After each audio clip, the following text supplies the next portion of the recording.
Hello, you guys. Welcome back to a guest episode of Kind of Hot, Kind of Healthy. We're super stoked because we have fan favorite returning guest. Now, Friend of show. friend of show, always got to say that. But no, we are super excited because we have Trisha Cicero back on. And today she is talking all about self defense. She has been a women's self defense instructor for over 20 years, I believe. And this is something that she has brought back into her business. And we are so excited because this podcast, if you're new here, hello. This podcast is a lot about empowering women in their health. We also like to keep things fun. We like to bring humor to things. This is probably going to be an episode where we talk a little bit more serious because this is like a really serious topic. And we want you to walk away feeling empowered as well as we do. Like, I'm over here, like, clocking the notes because you can never be too prepared, right? I 100% agree. And it's going to be fun because last time we had her on, she was primarily a health coach. And now she's really leaning into the self defense. And she's just creating programs left and right that we both should be in. We both need to be in. And I'm really excited to talk to her about it. Real quick, because she is waiting for us. Little introduction to who we are, the kind of hot, kind of healthy girls. We did just do some work together on branding and all that great stuff, and it's going boop, right outside of my head. So, do you want to introduce us? Yes, we are the space where pop culture meets health. We love to talk about pop culture because that is just like, in an essence, like what really brings a lot of people together. But we're also nutrition and health coaches. So we want you to feel like you can come to this space to laugh, to relate. Sometimes we'll be crying because we share the deepest parts of our life on this platform. And we also want you walking away feeling empowered about your health and like you have tangible tips. We talked about in couple episodes ago, like if you're the healthy girl on vacation or you want to prioritize your health on vacation, there are some things that you can do. We can teach you how to prep and what is going to make staying on track the easiest. And this is something we really like to do because it's what we practice in our day-to-day lives. It's what we teach our clients with, and we want to give you a taste of who we are in a lot of different ways on this program, if you will. Exactly. And we have lots of fun things. Like we always do a guest episode, second episode of the month. We're doing pop culture recaps, which we have a name for that. What is that called? Why do I forget? This week in pop. This week in pop. Apparently, I have amnesia today. Apparently, it's fine. I will carry the torch for us. It's fine. It's what I do. We need to get you a sticky note to put just like behind your computer so you can just Yep. like read everything. But it's fine, you guys. If you're here, you are getting the real kind of hot, kind of healthy experience because Mhm. it's not always super polished. We do our best, Yeah. but we're just two girls having good conversation, Mhm. interviewing our friends, and bringing you really good fucking content. Like, I'm not gonna lie, we bring the heat, we bring the sauce. We really do. So, Trisha is waiting for us. So, let's get her in. Also, mug of the day. I'm not drinking a beer, it's coffee. But if you go to the YouTube, it says I'd rather be having a beer, which I won't say if it's true or not. But let's dive into the interview. Trisha, so freaking excited to we're always like we want to have like friend of show, and you are now friend of show. Hey, I've made it. Of course, it's a very small list. Kidding. But go ahead and just tell everyone, our listeners, who you are, what your focus is, and we'll go from there. All right. Yeah. So I've been on the podcast before. And so my name is Trisha. I'm a fifth degree black belt. Been doing martial arts my whole life for, over 30 years now. And I have right now a self-defense course that I've been running that goes directly to women's cell phones. So this is a new program that I just launched. And I'm just really passionate about helping women, teens, teen girls teens of, any age, gender, moms with children, young women, young adults, just having better awareness and just knowing how to protect themselves out in the real world because it's a scary place out there these days. And so my mission right now is to just help women be more prepared and feel more safe. Mm, Yeah. I I love love that. that. And Mm-mm. so last time we had you on, you shared your story. You were really just in the health coaching space. So, like, what made you pivot? Because you've had this experience, you've been teaching self-defense for like over 20 Yeah. years, correct? Mhm. So, what was that big pivot? Because I find it so interesting. You just like stepped into it and it just like makes so much sense for you. Yeah. Yeah. Well, I've been struggling for pretty much the whole time that I've been a health coach, really gelling together my passions. So I do have a passion for helping women lose weight and to be healthy and strong and to feel their best and look their best. And I still have health coaching clients. It's not something I'm outwardly promoting, but it is something I still accept clients, to help them with weight loss and stuff like that. But obviously, my background and my passion is martial arts. And since I was 14 years old, is literally the age I started teaching self-defense to women and kids. So it's something I've been doing my whole life. And, just as the way life goes, I've gone through a lot of different experiences where, I had to leave doing what I loved for various reasons. For example, during COVID, I was a professional fighter, and I was teaching in gyms and things like that. And as we know, everything kind of got shut down. So that was my first foray into online health coaching as more of a necessity. I couldn't go to the gyms and train people anymore. Mm. But I had already done it in person for a while. So since then, it's been trying to figure out how do I combine my passion of martial arts and teaching self-defense into also what I love, which is helping women online. So it was just something I was really struggling to figure out how do I connect the dots. And, honestly, it just kind of came from being at the retreat with Lacey, you guys both work with as well. And it just was just one of those things where somebody just said it in the room and it just made sense. Like, why don't you just teach self-defense online? And I thought, Mm. well, it's just so simple. Why don't I? Like, why haven't I been doing that? And it was just like this aha moment that just made a lot of sense, and I've just kind of gone full in, and it's been amazing. I love that. And like honestly, it always made so much sense like to me. I remember meeting you. I wish I remember when it was. It was ICC. And I Mhm. remember being in like the Slack channel and we were like introducing ourselves and you're like, "Oh, I'm a fighter." I'm like, "Whoa, she's so badass." Like Yeah. that was so long ago.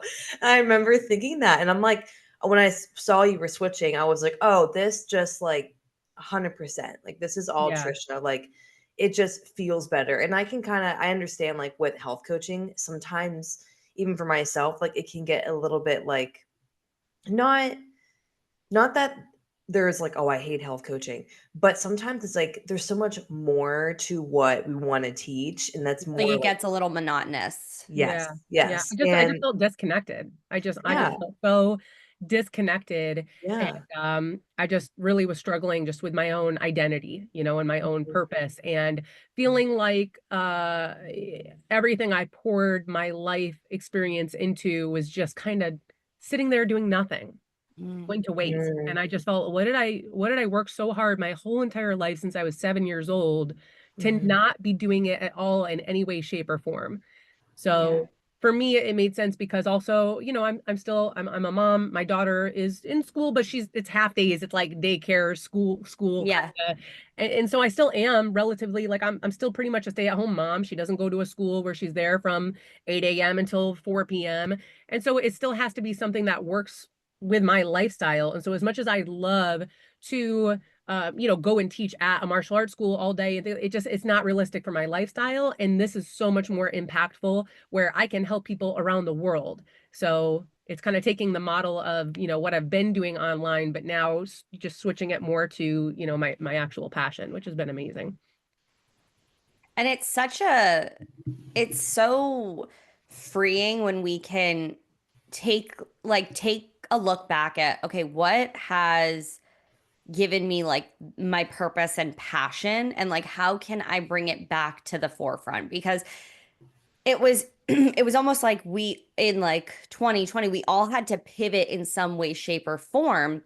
And the online space is great because like it was there and people were so open to needing help. And I don't know if I would ever go back to like in-person training, but knowing that like you can go back to things that you really like, because I love being in person and connecting with people. But at this stage in my life, like it doesn't make a whole lot of sense. But just like having like you being the example of like, I can do this for now. And like, if and when like I want to go back, like I'm not rusty. I've been using these tools. I feel really confident. And I think that's super cool to also just be in this space as like an example for your daughter, as an example for other moms, and even the fact that you're wanting to make an impact on younger people to like be aware like from an early age, like let's set the tone that we can make smarter choices and we can be aware, and it's really empowering. Yeah. Well, I mean, a lot of kids were just kind of raised with like a just a generic, just be careful, Yeah, just does not really serve you. And I'm older than you girls. I'm a Yeah. millennial, and I was a little bit of like the term latchkey kid. Like same. I'd come home I from school was. by myself, and there was no Yep. cell phones, and I'd ride around the neighborhood on my bike, and God knows how many times I could have been kidnapped. I'd be at Mhm. my friends' houses. My parents wouldn't know where. In high school, I'd go to parties.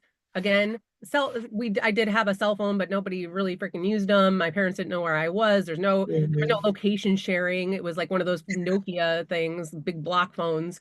And I full transparency, I'd lie to my parents. I'd say I'm going to so and so's house, and really we were Oh, going to yep. her sister's boyfriend's cousin's brother's bonfire party with college kids.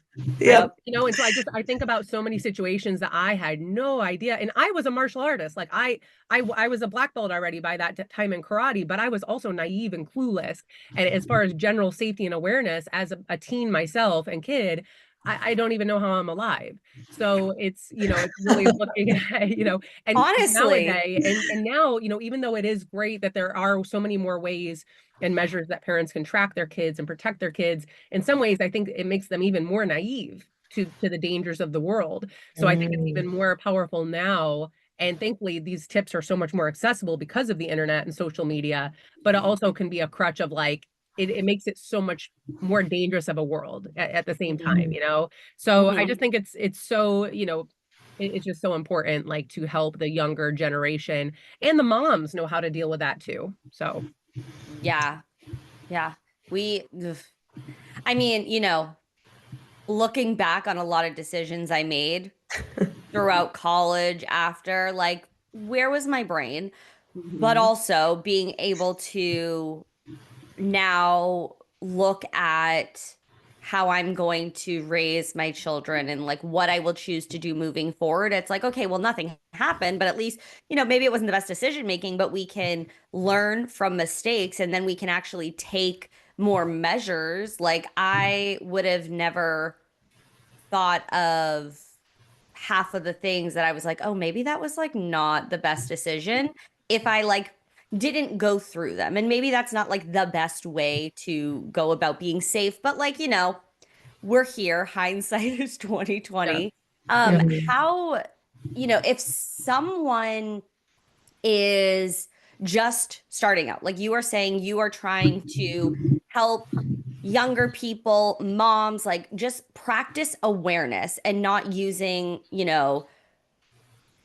kind of the safety features like tracking location, that sort of stuff. What are your going to be like your best starting tips or tools if they just want to practice being more aware and being safer? Just like I know you share a lot on like going to the gas station or going on walking paths or hikes. What are you going to tell these people? The biggest thing is we are so distracted. We are so distracted, so distracted, so distracted. Moms especially, because you're distracted by your phone, you have a ding on your watch, you have your kid and they're dragging behind you and you're trying to hold their hand in the parking lot and they're screaming because they don't like the shoes they're wearing or whatever nonsense, and you have grocery bags in your hand and you're not paying attention. So like a lot of it has to do with just starting to be, I know it just sounds so generic and so like cliche and too simple, but honestly, it's being aware. That is the number one starting point is you have to just be more aware. It doesn't mean be paranoid, but it means put this away. When you get out of your car, throw it in your purse. Throw this in the bottom of your purse. Okay. Like, don't even think when you're in a vulnerable situation or a public setting, you're by yourself. This should not even just put it away. Yeah. Have your hands free, have your head on a swivel and just notice things. That's the biggest starting. It's so simple, but that can prevent a lot of situations where at least you kind of have your spidey senses of like, huh, that's weird. Or you're just going to start noticing things, or, oh, that there's some kind of guy watching me, or, oh, wow, that car is like just kind of sitting there and there's a guy, like you can just start to notice little things that maybe if you're just distracted, you're not even paying attention to those things. So that's the first biggest tip that anybody can do. And and then from there, there's of course like other little nuanced tips depending on if you're in a gas station, if you're in an elevator, there's different things to go from there. But I would say the two biggest things is be aware. And then the second is your own confidence and your own posture, because a predator, an attacker, that is directly how they choose their victims by, does this person look like they're going to give me a problem, or Mhm. are they going to be easy? Can I just grab them, snatch them, grab whatever, and they are not going to say anything? They look weak, they look unconfident, they're distracted. That is how they're picking and choosing. They are not going to approach somebody who looks confident, who's looking directly at them like, what, do you have a problem? Do you need Yeah. something from me? Like they're not, they're going to be much less likely. So awareness and confidence, those are the first two starting points for anybody, any age, any gender, any height, size, weight, like two biggest things. I will say the confidence part, when I was in New York City, because we were talking about this in the DMs, I was with my mom. She is such a magnet for tourist traps. Now, mind you, my mom forgot her phone in the car on the way to the airport. So the entire trip relied on me to make Sounds sure like like my we get mom. it. I Mhm. know. So I think two things to this story is like, one, I was walking around and I had to use a GPS because we didn't know where we were. I made sure to like keep the sound off. So it's not like turn left, because that's an easy way to spot a Yeah. tourist and spot someone who's confused of where they are. And two, when we were in Little Italy, for example, it's like if you've ever been to Rome is the best example, but where they just have guys, literally attractive guys, standing outside of the restaurant and mamacita or whatever they say, wherever you are, and they're trying to pull you in. My mom was such a sitting duck for that. We have the best cannolis, and she's like talking their ear off, and she said we should go in. I'm like, no, we shouldn't. It's probably shit food.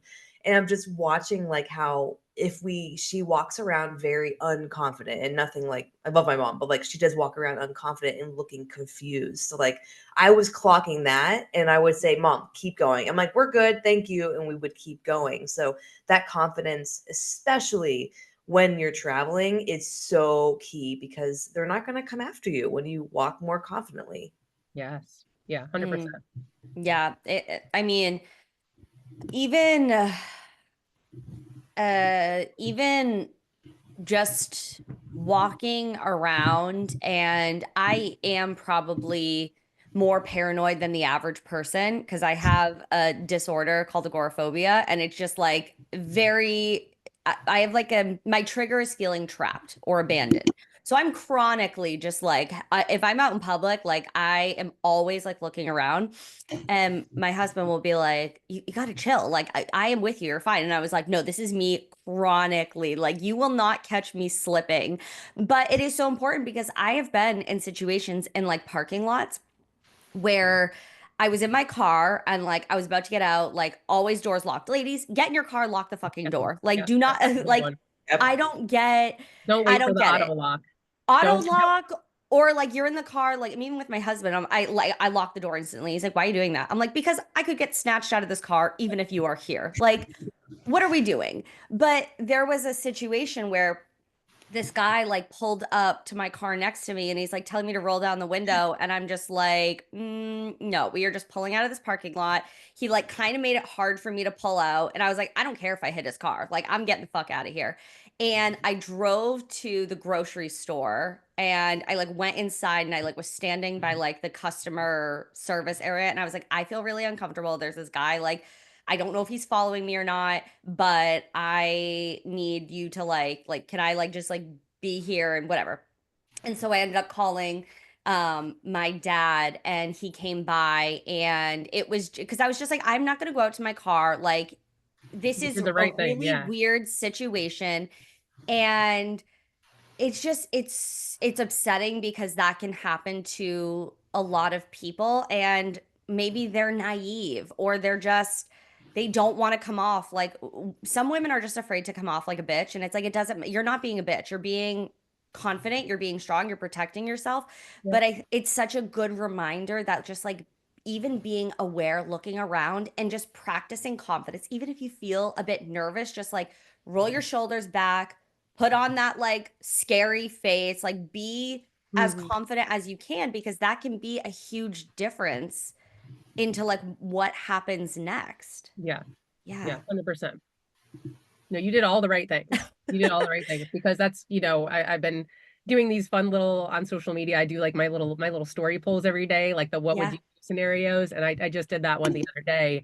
And a lot of people weren't sure. A lot of people were like, I don't know. And some woman was like, yeah, but what if the person's outside of their car and walking towards you, but then like they cut you off as you're trying to go to the store. So maybe you just do this instead. And so there obviously are a lot of different variations of what could be happening. But in that Yeah. case where like the person was in their car, you did the right thing. Like, because if that person did have intentions of following you and you drove straight home, you don't want to do that. So yeah, you Oh go back yeah. into the store if you can, or if you feel like you don't want to get out of your car because you're worried that person's also going to get out, then you Sure. you call the store, or you call the police, or you call your dad or your husband, Yeah. or somebody that's going to come meet you. you know um so yeah, I think a lot of women, and you did the right thing. But I think a lot of women also gaslight themselves into thinking like, oh, it's probably Mhm. not a big deal, like, oh, it probably Mhm. nothing will it's that false belief we have, and it's a protective mechanism Yeah. that like, well, nothing bad's ever happened to me, so nothing bad will ever happen to me. Like, it probably won't happen to me. I live in a good area, or, just these like little stories we tell ourselves because we don't want to walk around being scared. And it's drawing that line of like not being paranoid and scared, but being aware and being realistic that like it could happen in any area, in Mhm. any area. I don't care if you live in a Yeah. neighborhood with multi-million dollar homes, or if you live like I used to live in Fort Lauderdale, Florida, where literally the term the other side of the tracks is very, Yeah. very real, because you will have million-dollar homes on one side of the train tracks, and then on the other side, it's literally like a ghetto. It's a very diverse area. So it doesn't matter what area you live in. The point is like these things can happen anywhere. Yeah. Mm.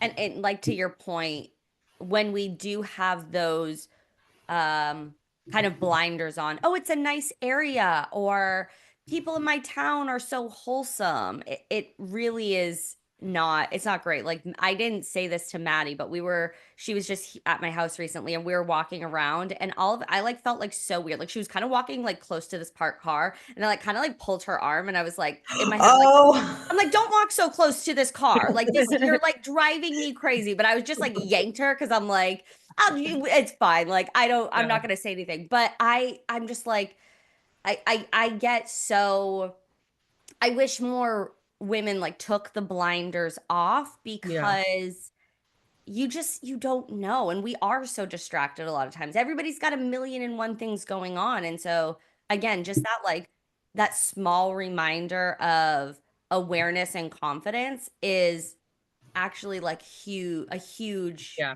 tip to hang on to. yeah. I want to talk really quick because I was just thinking about this, and we've talked about before when it comes to carrying a firearms weapon with you. Mhm, mhm. So by the time this comes out, I will have already had this date with this person. But Army Man is his name, and he knows I carry because we talked about that. And he asked a question. He's like, if we are on a date, let's say, and you're carrying and I'm carrying, like, do you like, are you the type to, because like I always carry, especially if I'm going into the city, like, are you the type that would want to take like lead on a situation, or would you rather, I know it's like, this is a very What are we doing? Like, what mission is this? okay. I'm like, This is what you get with army men, okay? But I was just thinking back how a lot of women will say, "Oh, well, my husband's with me. Oh, well, my husband carries."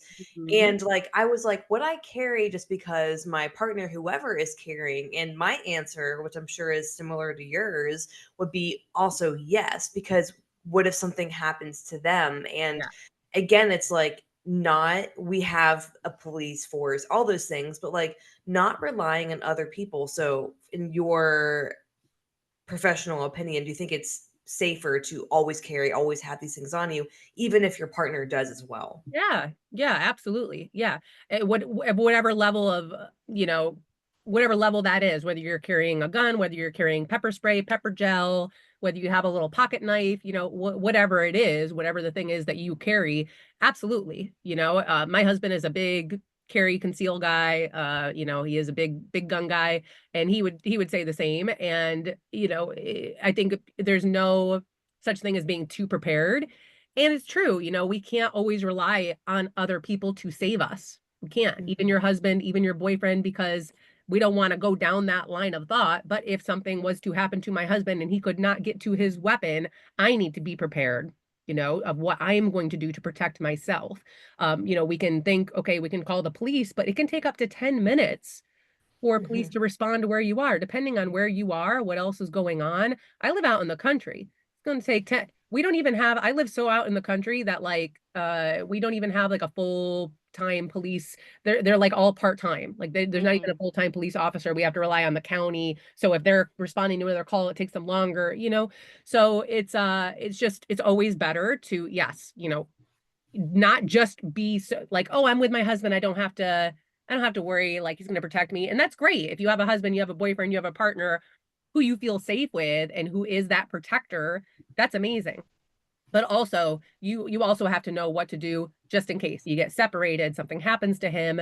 And so whether that means you're carrying or whether that means like you know how to protect yourself, yes, I 100% agree. Yeah. Mm.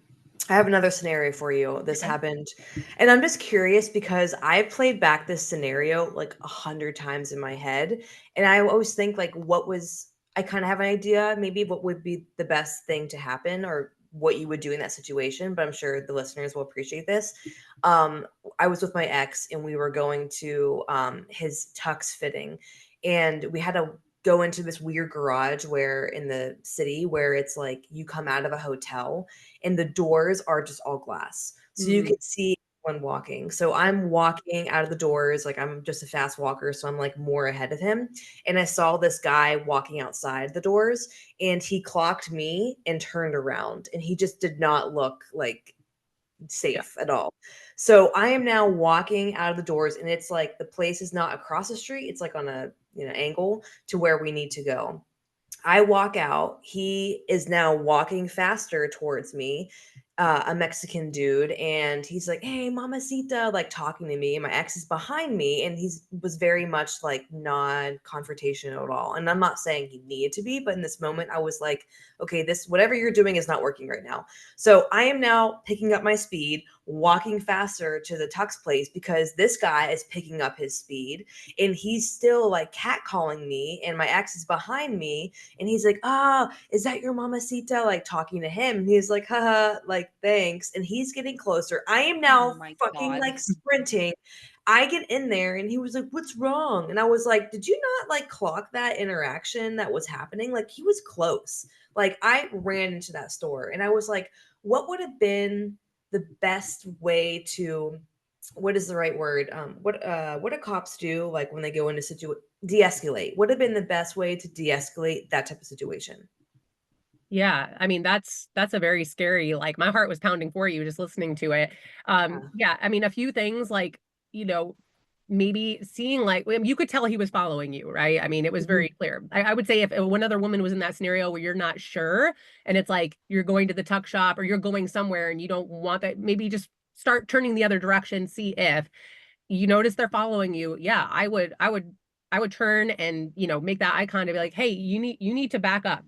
Like, please back up.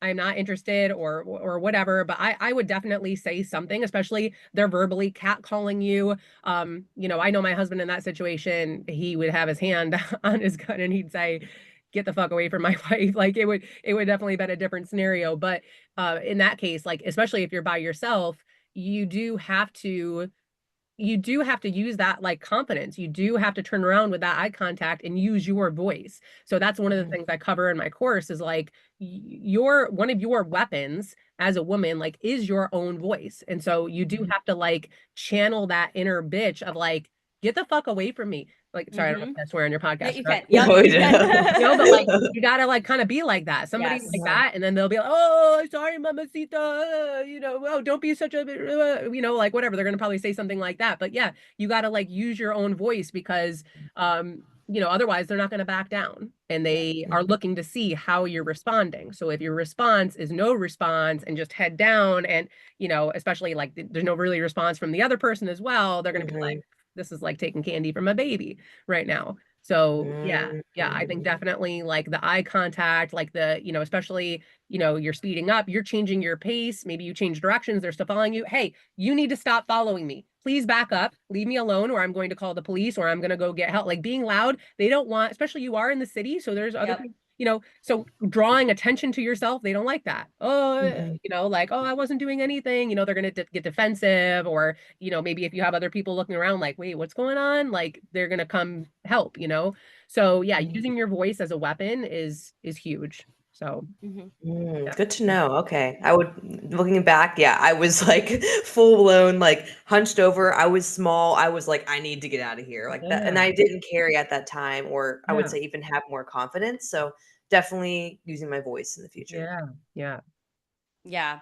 I am somebody that is I don't know. I don't know how I come off, but I don't know if I would appear to come off this aggressive, but like there have unfortunately been so many times like going like cuz a lot of my friends went to school in the city. And so like we're always walking around, we're always going out, we're like probably like drunk off our ass, not looking like, like aware, but I was always the friend that is just like if I feel like a vibe is off, like I was always like the one to like start yelling at men and like be like just like the aggressive protector Yeah. because again like I feel like so many women like it's intimidating. You're like, "Oh my God, like but if I start if I start kind of putting up a wall and a boundary, like what might happen?" But you think it's better in cases to put that up versus being quiet. Yes.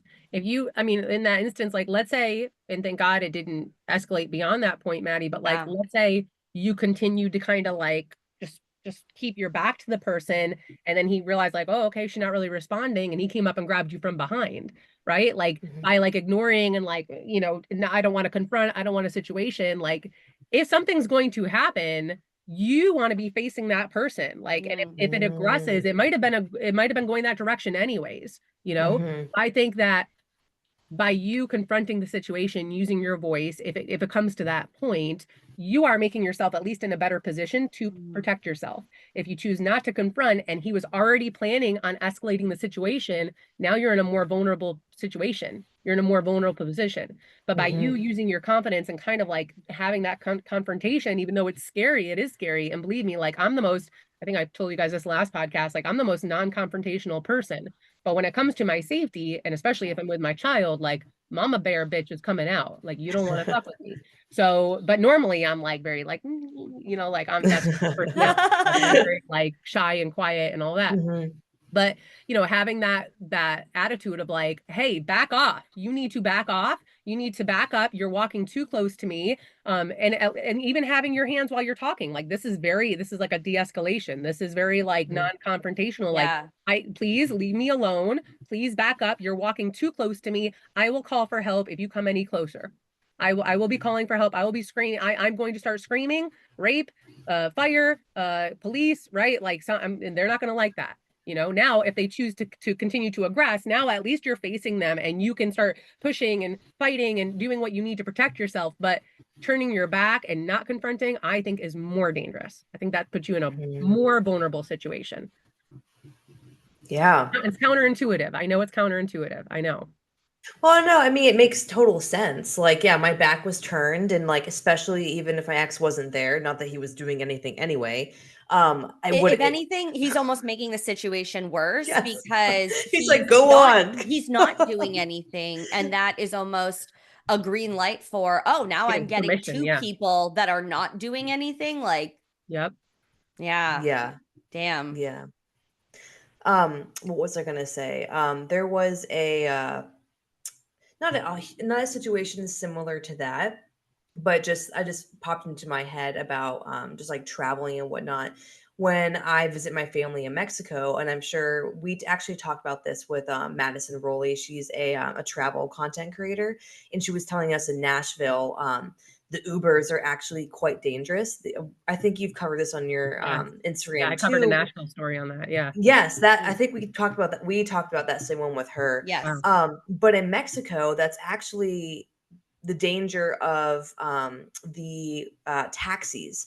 They will actually paint cars, like really old busted cars, to look like taxis. And either people are stealing extra money from you or human trafficking. And that's something whenever I go with my family, they're very like cognizant of, like, do not go to those ones. Make sure you're going to a safe actual Uber. What are some tips, like Uber wise, for traveling that you like to really like focus on or suggest? Yeah.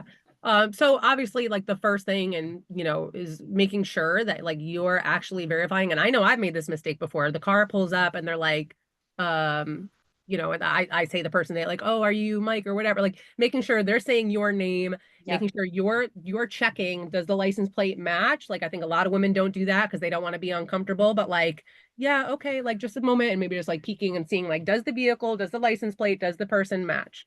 Yes, yes. Okay. Now, a couple other tips, again, like, these are things that I never did before, like, until I started really delving into this whole realm of just like personal safety, is the safest place to sit in the Uber if you're by yourself is actually behind the driver.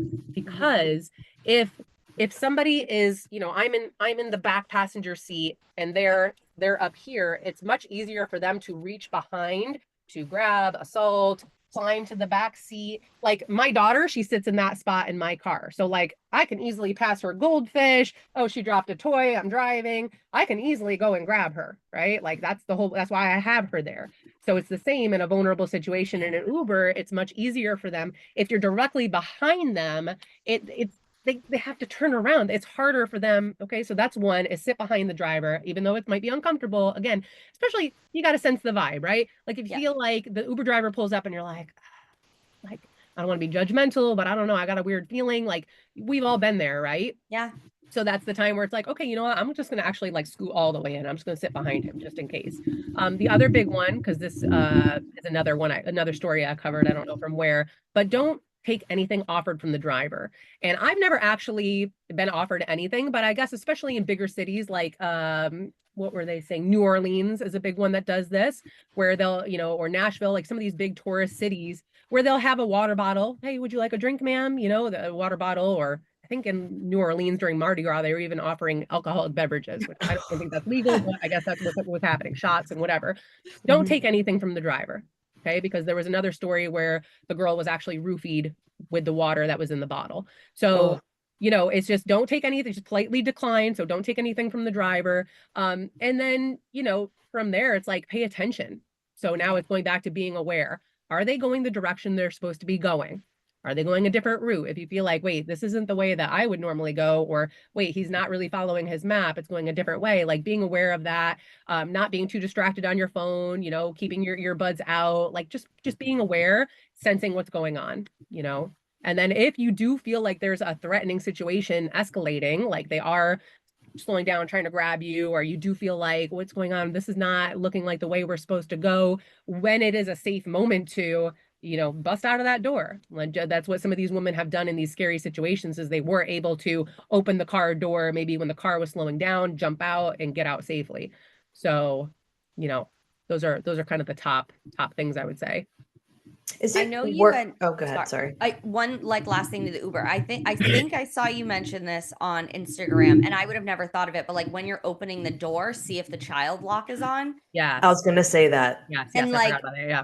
that is so, I mean, in a sense, my brain when I first saw that, I was like, oh my God, I feel like that's being so paranoid. But then in the same breath, like I've never even thought of that. And like it takes 2 seconds to look at that. And if the Yeah. child lock is on, I'm not getting in that fucking Uber Yep. because that's weird. And Oh, Mhm. I can instantly just like go back to my place and I can like call Uber and I can be like, hey, I need you to cancel this charge because I tried Yep. to get in this car and the child lock was on. But like you're bringing to mind things that, you talk about the more obvious things, but even some people aren't doing those. But then you also like said something where I was like, whoa, if you try to get out and all of a sudden that door doesn't open up, that would be really, Terrifying. oh, really frightening. Yeah. Yeah. So that was something that I like sent your reel to like my girlfriends. And I was like, bet y'all never thought of this one because all of a sudden now that's something that I'm going to be checking for, even if you're with, a bunch of your girlfriends or your partner or whatever. Like you got to be aware. So I thought that one was like really genius. Yeah, I'm actually about to do I just saw a woman share a scary situation today. Like speaking of traveling, um she was followed into the hotel, like somebody was walking in behind her, which whatever, you're in a hotel, so that's not super odd. And then he kind of followed her to the elevator and got on. Again, not super odd, right? Like, okay, you're in a hotel, everybody's going in the elevator. But it's just her and this guy. And he asks her, what floor is the spa on? And she's like, I don't know, I think three. So he presses three and he does not get off on three. And then he's like, I don't think this is really the floor I'm gonna get off on. He stays in the elevator. She's like, okay. So when it gets to her floor, she gets out, he follows her and follows her like and passes by her while she's entering her room. So he sees what room she's in. Now she did the right thing and she immediately went down to the went down to the lobby and was like, hey, this guy followed me and I don't know if he's staying here or not. He asked Yeah. for the spa, he got off on my floor. And so they moved her to a totally different floor. Oh, They good. escorted her, they put her near an exit. And so like it's just one of those things again, like maybe you wouldn't think about, but it's just like being aware when you're traveling, like if you get that weird vibe, don't be afraid to go down and ask, like, I need to be moved, I need to be moved mhm. because this guy like looked at my room card key, he knows which room I'm in. And they said like they had seen him like hanging around that room like later, Oh, like yeah, exactly. Yeah. So it's like Oh, yeah, so I'm gonna definitely do a little stitch of that one because that's super yeah. scary when that's traveling, like elevators, hotel safety, stuff like that. Yeah. Or actually even, okay. sorry, what, sorry. We're like, our brains are like moving today. Even Mm, just like stating again what feels obvious, like whenever my sister travels a lot, like she's lived in a couple countries in Asia and she goes, like, she's been to a lot of different countries. She's all over the place. I'll be on FaceTime with her and I'll be like, did you deadbolt your door? And she's like, oh, I forgot. And I'm like, what are you doing? Like the peace and love, the awareness is not fucking there. I'm like, you have got to be smarter. You are supposed to be the older one giving me advice. Yeah. And it's crazy. And so I've been like sending her your videos. Yeah. And she, I think, is the type of person that looks at the world through rose-colored glasses, even though she's had really honestly horrible things happen to her in like really bad situations. And I don't want to victim blame, but I want her to learn. And so even like the videos that you're putting out is so helpful because you're allowing me to speak to her through a voice that, and not saying that she doesn't respect, but like seeing it from somebody that mhm. looks like you, that's strong, that is confident, that you speak with just Your this chest. voice of like, you speak with your chest, but also like, if you're saying something, I'm going to listen because like you're Mhm. talking to me with an intensity of like, oh, like I should listen to her. And it's just super wild. So even like again, I say you're seeing these like obvious things to some people, it just goes right over their head. Mm-hmm. Yeah. So, Some things yeah. aren't so obvious though. Like we think they are, but Yes. then in that real situation, would we really do that? You know, Yeah. like I catch myself even when I'm sharing these things, like, yeah, that's an obvious tip, but am I actually doing that? Like, man, Mm. I'm not always actually doing that. And then, just kind of speaking, because I think this is a really good one to bring up because, you know, this is probably one of my most viral videos that I like constantly it's from like 3.5 weeks ago. People are still sharing it. Like I get like 30 shares a day on this. And it's about, how one of the most common lures that predators can use is like the asking for help. And so somebody Ah, like maybe somebody that's a personality of like your sister who sees the best in people, who wants to help others, which is an amazing quality. This can be a really dangerous lure. yep. And this can be from either a man or a woman. So, in those situations where like you're out in public and somebody kind of runs up to you panicked in the parking lot, like, oh, my car broke down and like my cell phone's dead. Can I use your phone? Please, please, I need to call somebody. Or hey, I just need a couple gallons of gas in my car and I left my card at home, or whatever these kind of like frantic scenarios where somebody, or even like is at your door, like knocking, like, oh, excuse me, I need help. Like somebody's after, like, and your instinct is like, oh shoot, like I want to help this person. Like this person, especially if it's a woman, um, Yep. or even if it's a man, you might be like, oh my God, like what's going on? Can I help you? And so this is a big one, is it's like as much as we have that instinct where we want to help, um, this is a big one if it's a young girl, okay? If it's a young teenager, girl or boy, no grown person should ever be asking you for help, directions, or to use their phone, Yep. or what time does the subway come. So that's number one, is that's the Yep. big red flag. But even in general, it should be a red flag, because especially if you're near a public place, like let's say you're in a parking lot where there's a Target right there, there's a Publix, you're at the gas station, I would say no. But you can go into the gas station. I'm sure they'll help you, or I can call Yeah. somebody for you, but never give them your phone. Never like directly go and help somebody, because that's a huge way, especially when it comes to sex trafficking. They have Yep. women that are, kind of caught in these situations where they're working for the sex traffickers. And that's a big common lure, is like can you help me? Yeah. So, Mm. And like so that's just a no big one's one. Yeah. coming up to me to get like real life help. I'm sorry. Like, oh, I ran out of gas or this happened. I always say this. I'm like to myself, I'm like, no one's coming up to us. Like, we are not, let me help you. Like, we don't give off Right. that energy. So Right. like, That's a yeah. red flag. Yeah. Yeah. And I was in those situations. So like if there wasn't, a gas station or I don't even know where this situation might be, but like, would you, if they're not getting it, would you be like, I can call the cops for you, or if you don't leave me alone, I'm gonna call the cops? Like, how would you respond in that situation if they were maybe coming on a little bit aggressive, or there wasn't a ton of um things like in like around in the Yeah. public? Yeah. Yeah. No, I mean, I would, I mean, depending on how I felt, like what kind of vibe Sure. I got off, yeah, for sure. I would definitely, just as I'm walking away, making sure I have my distance, like I will call the police and let them know that you need help. Mm, I will let the police know that you're here and you need help.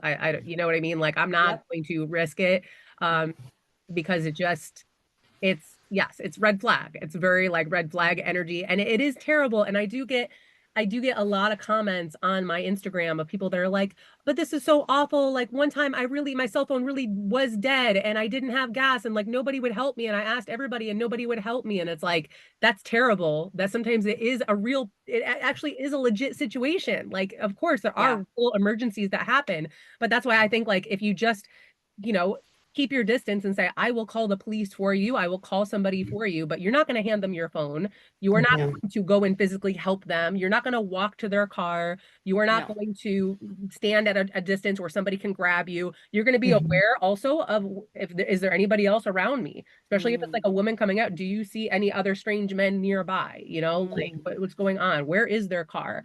But yeah, the can I help you is a really scary one. In fact, just a couple weeks ago, my husband works for UPS. So one of the other drivers, he was almost carjacked in his UPS truck. So if you think this just won't happen to anybody, it could happen to anybody, even a man. yeah. He's a smaller framed guy, he's driving his truck and he drove by a broken down car and there was a woman laying on the ground holding her stomach. Of course he's going to stop and help, right?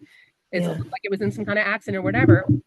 And when he got out to help her, a man jumped out from behind the car and tried to, it said, like, you need to give Jesus. us your truck. They were like on the lam, they were like kind of young. So thankfully Yeah. they didn't even have a weapon. Like it was like some kind of like, it was a 19-year-old and a 17-year-old girl, but they were trying to trick him.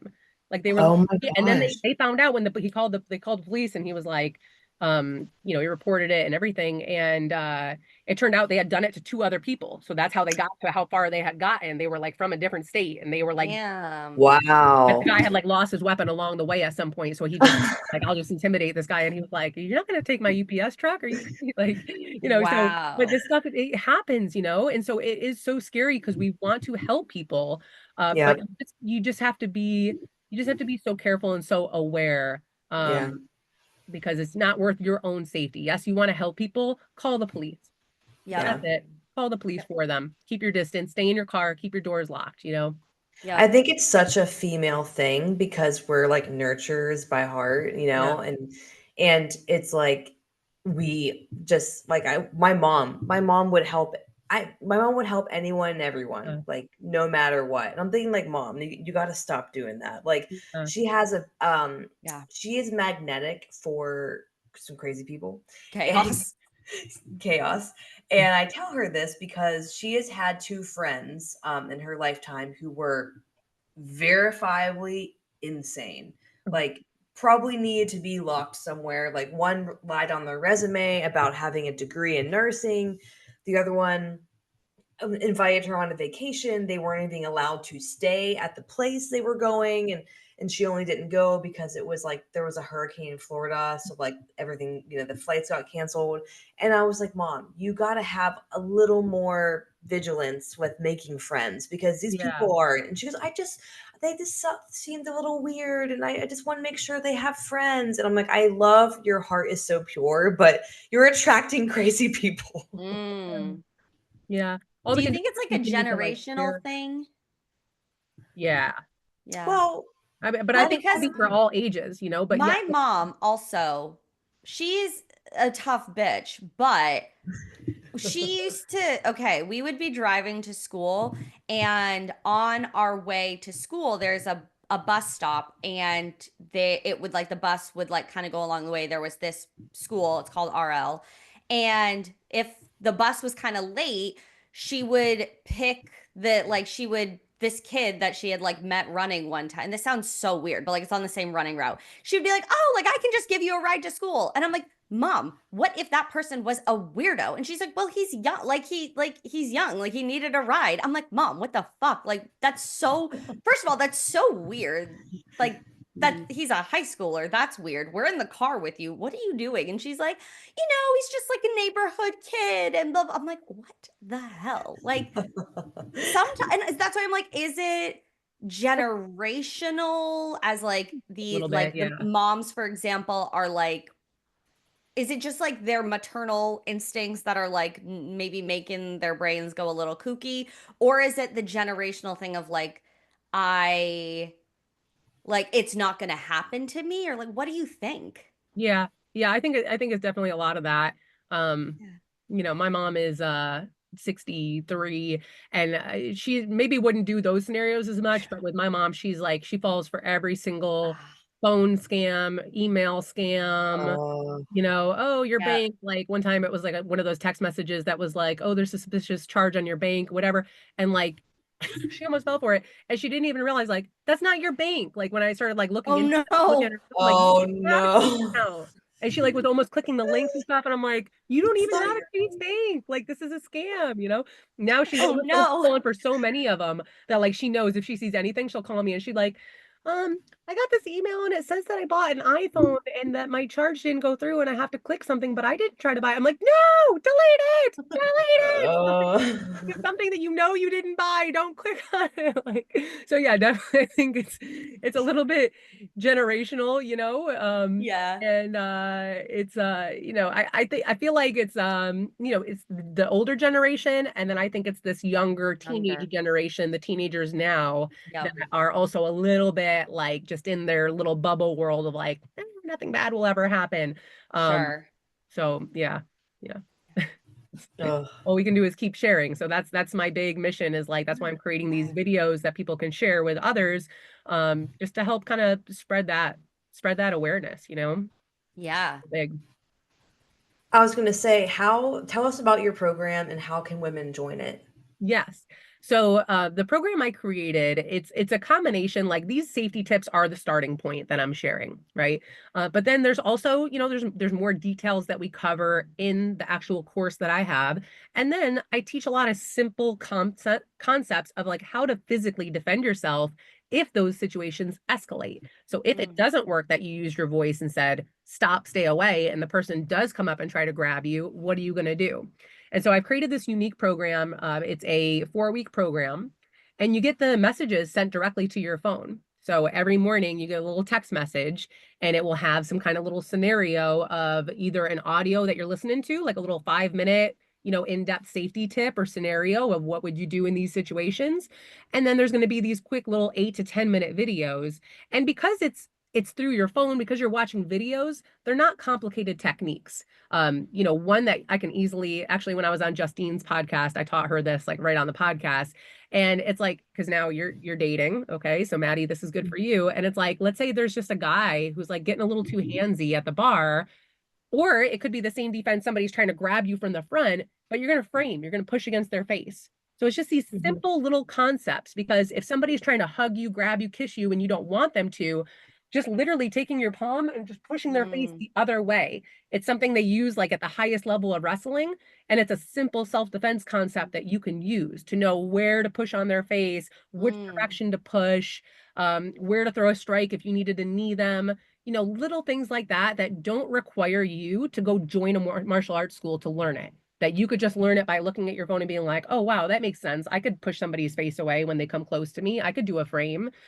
Somebody grabs your wrist. Oh, this is how I turn to get out of it. Oh, that's simple, So it's meant to lay a foundation so that you could apply those things in the real world, just as a base layer to protect yourself if anybody tried to grab you or hurt you. So yeah, so by the time this recording comes out, we'll be in the middle of round 2, but I run them like every other month. So, it's ongoing. And then I'm probably by this time, I might be actually having like an ongoing membership that people can just, subscribe to monthly. So yeah. Awesome. So I have a question. Yes.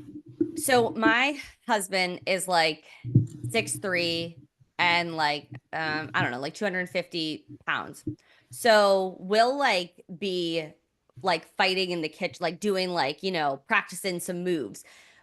When you and like Maddie, like you can attest to this. Like the man is a beast.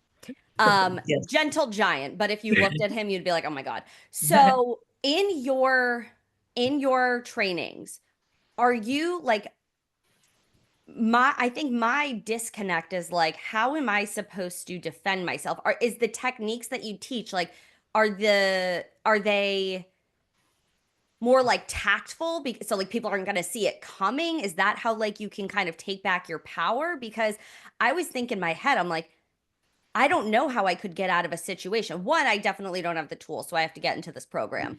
Two, but like, what is it? Because my brain is, I always look for the logical, and I'm Yeah, like, that makes I sense. have a disconnect there. So that's why I was really intrigued about your program because it's so empowering. But my brain is like, would it work for me?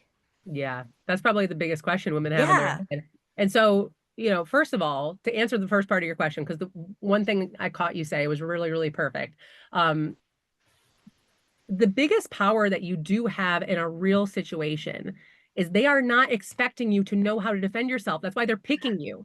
They Yes. don't expect it. Oh. Yep. That is Yep. one of your biggest strengths. They don't Gotcha. expect it. When you're play fighting with your husband in the kitchen, he's gonna, yeah, no, he's not Yeah. gonna let you get out of it. He's like And I'm tense also and like, ready to I'm like catch. I'm not in my brain of like, oh, I actually want to like I could hurt you. You know what I mean? Because it's just like, So, and that's the other thing. It's a different mindset, right? So this is like the true. biggest thing. This is one of for 23 years that I've been teaching self-defense. This always comes up, especially when Yeah. I'm doing ongoing courses and classes, and people would come back and they'd be like, I tried it with my husband and it didn't work, or I told my brother to grab my wrist and it didn't work.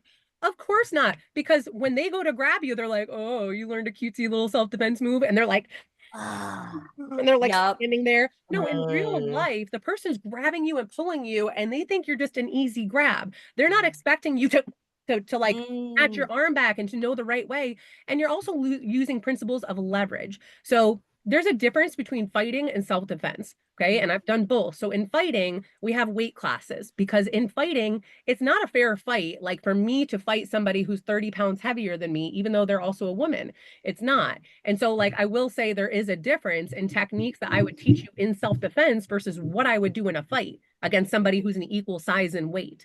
So there's different points of leverage that you'll use. And again, like even this frame, like go ahead, tell your husband to kiss you today and push on his nose and push his face the other way, the opposite way of your face. And Yeah. see how he likes that. And so I actually show that in one of the techniques where my husband is also 6'1", 240 pounds. Yeah. And if I don't want him to kiss me and touch me, he's not going to. My daughter, like it's instinctual for her when we're being like tickle monster, oh, kiss monster. We try to kiss her belly and tickle her. She's 3. And she instinctively will be pushing against our face. And it's uncomfortable. And you're like, ah, ah. And of course, she's little, so we can just like snatch Yeah. her, Yeah. you know? But again, somebody who is attacking you, they're not expecting you to know how to protect yourself. So you're doing things that are effective and that you're doing things that are using leverage, not strength. And the idea is to do these things to create enough space to get away safely. You're not trying to win a fight against the person. You're trying to push them away, maybe knee them in the groin real hard so that you got 10 seconds to get back into your car or get to the store or get to the exit. That's the whole point, you know, not to like fight the person, not to win, and thinking like, and so that is so common because you're like, well, I mean, my husband is so big, I would never be able to defend myself against him. But also, when you're play fighting, you're not fighting for your life. Yes. You're not in that mindset. If you're in that mindset and you have the proper techniques, you will win. You will come out, you know. But when you're play fighting with your husband, or if you're like, oh, I like this move, and they're like, haha, yeah, right. Of course, you're not. It's not going to work, you know, in that Right. situation. So that's why it's hard. I understand the disconnect. Clip that right now. That sales pitch right there, because my brain, and it seems now as you say it, it makes so much sense because one, I don't know these leverage techniques. 2, you're right. You're not in that frame of like, I'm fighting for my life here and I'm going to get away. So I think I mean, if any woman was in the position that I was in, just like, I don't understand it, that clears everything up because now it's reframing it to, I have these techniques. They're not expecting it.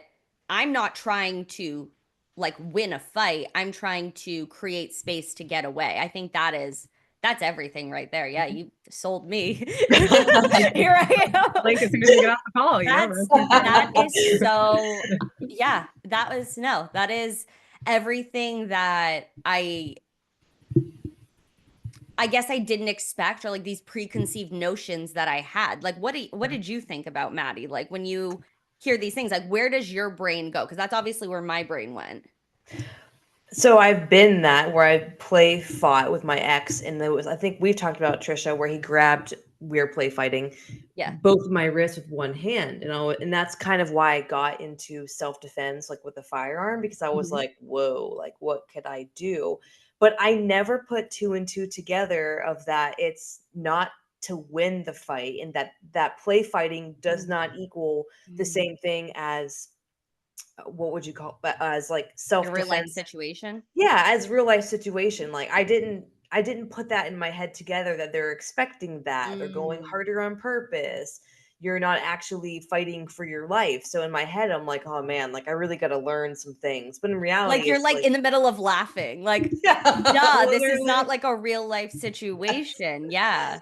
Yeah, I don't think I put that in my And 2 and it 2 seems together. it's so good to hear this from you guys because for me, I've been doing martial arts my whole life and it's been bred in me. So to me, it makes sense. And also, like I've always learned that like the self-defense that I teach, the systems that I teach from, they are designed for the smaller person. That's why self-defense was created, for the smaller person to escape. They were never created for it to be equal. Again, that's different. It's fighting, you know? Right. But self-defense, like for example, jujitsu, some of my self-defense is jujitsu based. That was created by a very weak, frail man who was constantly, when he was a kid, he was bullied, he was beat up on, he had a bunch of big brothers. His name was Elio Gracie. He's like the big kind of one of the major founders of jujitsu. And his claim to fame was that he was skinny, he was tiny, he was like 5'4", he was my size, probably weighed like 130 pounds, and he would have these big guys, 6'4", 240 pounds, and they couldn't beat him. and he'd be able to defend himself. So he created these, and same thing with like Krav Maga. These were systems that were designed for smaller women, for smaller people, for smaller men to protect themselves. That's how they're all created. But I think it's so hard because it's like you see UFC, you see MMA, you see fighting, and you're like, well, I can't do that. But it's different. It's like two different things, you know? Wow. No, that because the disconnect is huge. You're Yeah. like, I couldn't imagine myself fighting, but like you said, the reality is that you're not fighting to win. You're giving yourself, To flee. yes, an Fighting to flee. escape plan that is actually, and I like I didn't know I guess the story behind jujitsu, but even just like hearing like it is made for the smaller person, and I think that is just super cool. Like I'm so glad that we had this conversation because not only does it give our listeners some awareness tools and confidence tools, but it also breaks down the myth of what is self-defense. Mm. Yeah. Yeah. Mhm. My day is turned around because now instead like genuinely because instead of thinking self-defense wouldn't work for me. And I told you this, like, I think I responded to your DMs. I was like, I am a fighter, like, I am a flighter. Like, I am Yep. chronically, like, if I sense something, I am like running. And you're like, no, this is actually perfect for you. And I was like, okay. And Yeah. then even to hear that before, I was like, I don't know about this because, like, how am I supposed to imagine myself winning a situation? And then you're like, Yeah. Yeah. no, the point's not winning. Like, that to me, mind blowing. I'm here for it. Mhm. All right. All right. Awesome. I'm so glad that helped. Yeah. Yeah. Where can our listeners find you? At Trisha Cicero, Instagram is the best place. That's where all of the, all of the top reels, top safety tips, information about my program is linked, on my bio. So yeah, Trisha Cicero is the main spot on Instagram. Perfect. And We'll we'll link have that. all of your, we'll have everything in the show notes. You guys can click away and join her program because obviously me and Allie will be in there Yeah. because we need to learn more tactics. Heck But yeah. this was so fun. We're definitely gonna have to have you on again talking about Yay. there's always more stuff. I'm sure I could come up with like 100 more questions when it comes Yeah. to dating. I 'Cause I'm yes, my I have motherhood questions and Maddie has dating questions, so that will be our next interview to get Yeah. like to break down those. I know. I think I need to create like a sub course for dating. Trisha, Yeah. you yeah. do. Hard. I'm married. I'm very disconnected. I've been married for like 8 years. Like I don't even know. But yeah, I'll have to talk to you and Justine and Yeah. Lauren and get the That's Well, like you're on me my trying to give like all Maddie the dating advice. I have no idea. I'm like, I've been off the market for 10 years. Let me pretend I know what I'm talking about. it's a different world. Yeah, yeah. Yes. well, Trish, you're on my close friends list. I think you are, right? You are. No? No. I'll put No, you no. on Add there. I her. just got on the email list. Oh, yes, I'll add you on there, and it has most of my most recent dating stuff, so Okay, you'll cool. get the 411 on there. But thank you so much for coming on. Thank We'll you have guys every for having me. yes, and we'll have you on again. We'll have everything in the show notes, and we'll talk to you guys soon. All right. Thank you guys so much for listening or watching it. Kind of hot, kind of healthy. Please make sure to subscribe, give us a 5-star review, and you need to share this with your girlfriend who needs all the safety tips. We all do, not just because she might need them, she does No, need she them. does. She does. You can find this Apple Podcast, Spotify, anywhere you can stream podcasts. Tap the anonymous link below to ask your question about safety tips for Trisha. When we have her back on for her third episode with us, we will be asking her those questions. So it could be about dating, it could be about general safety, motherhood, whatever it is. Just use the link below. Bye. Bye.